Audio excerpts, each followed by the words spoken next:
Reka nongere mbasuhuze kandi mbararikire gukomeza gukurikirana ibiganiro byacu kuri televiziyo yacu Network Empire.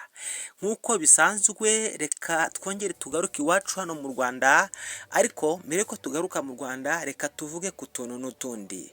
Ndabyibuka kera nkiri umwana twajyaga twumva ngo madamusamake ni umudamu uba mu mazi.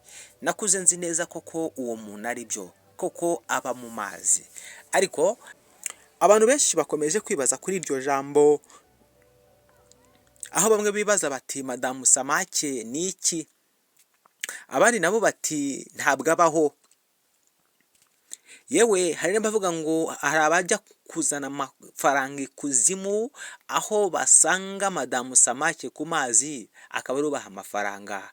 Noneho uyu munsi nje kubereka ibidasanzwe, aho mu mazi magari mu nyanja nini cyane abarobyi barobaga bakikanga bazamuyemo madamusamake. Ni ibintu byatangaje, ni ibintu isi yose yarangariye, dore ko abantu benshi batemeraga ko madamusamake ibaho, ariko burya ngo amazi tubona burya hihishemo ibinyabuzima byinshi.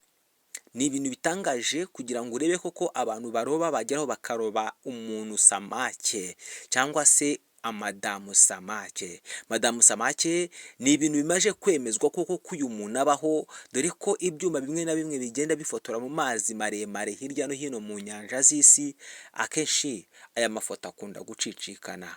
Ubu noneho hasigaye haraje abantu hirya no hino bigana madamusamake, bagakoresha ibikoresho bya kabuhariwe mu kwambara no gukoreshwa mu mazi kugira ngo bakore imikino yerekana madamusamake imiterere ye. Ariko noneho uyu munsi ni ibitangaje, noneho madamusamake yagiye ahagaragara, dore ukuntu inkuru yose yagenze.